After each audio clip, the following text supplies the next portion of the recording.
दोस्तों, नमस्ते प्रणाम। मैं गुड़िया चौधरी अपने यूट्यूब चैनल पर आप लोग का स्वागत करती हूँ। आप लोग हमारे इस चैनल पर ढेर सारा प्यार दुलार दीजिए, लाइक शेयर सब्सक्राइब करिए और प्यारा प्यारा कमेंट कीजिए। आज मैं आप लोग को मज़ेदार चुटकुला नाच गीत सुनाने चल रही हूँ। आप लोग सुनिए और कमेंट बॉक्स में अपनी राय जरूर दीजिए और हमारा गीत फुल आवाज करके देखिए और हमारा फुल सपोर्ट कीजिए। मोरावा बोलिया बोले अब का करी, मोरावा बोलिया बोले अब का करी, अब का करी सखी अब का करी, मोरावा बोलिया बोले अब का करी, मोरावा बोलिया बोले अब का करी। जब हम भैली पाँचे बरिस के, जब हम भैली पाँचे बरिस के, बाबा कैले बियाहवा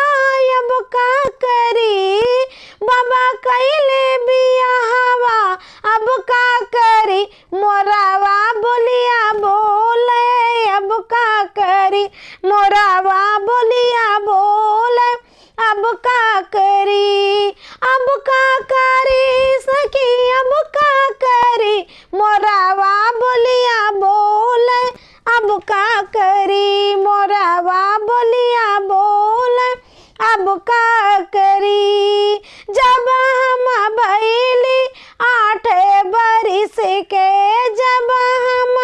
भैली 8 बरिस के, जब मैं भैली 8 बरिस के, पिया मांगई गवनवा अब का करी, पिया मांगई गवनवा अब का करी,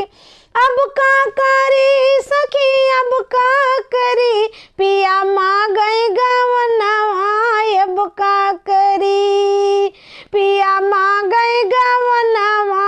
अब का करी, मोरावा बोलिया बोले अब का करी, अब का करी सखी अब का करी, मोरावा बोलिया बोले अब का करी, मोरावा बोलिया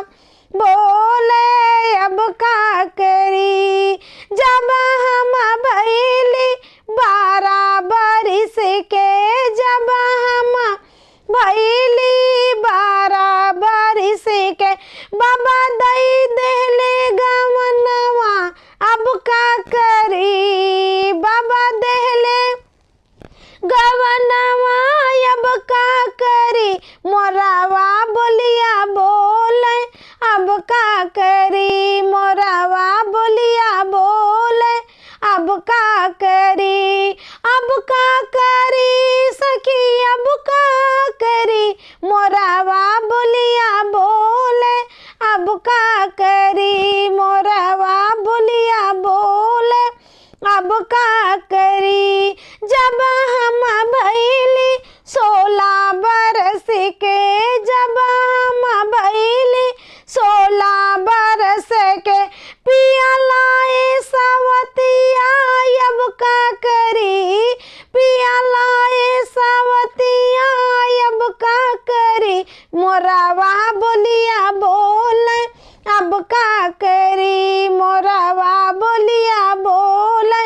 अब का करी, अब का करी सखी अब का करी, मोरावा बोलिया बोले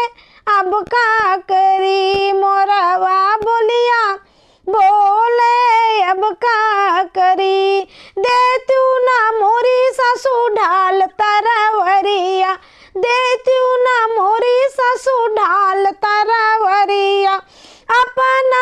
तजबे परनवा और का करी, अपन तजबे परनवा और का करी, मोरावा बोलिया बोले अब का करी, मोरावा बोलिया बोले अब का करी, अब का करी सखी अब का करी, मोरावा बोलिया बोले अब का करी, मोरावा बोलिया बोले अब का करी।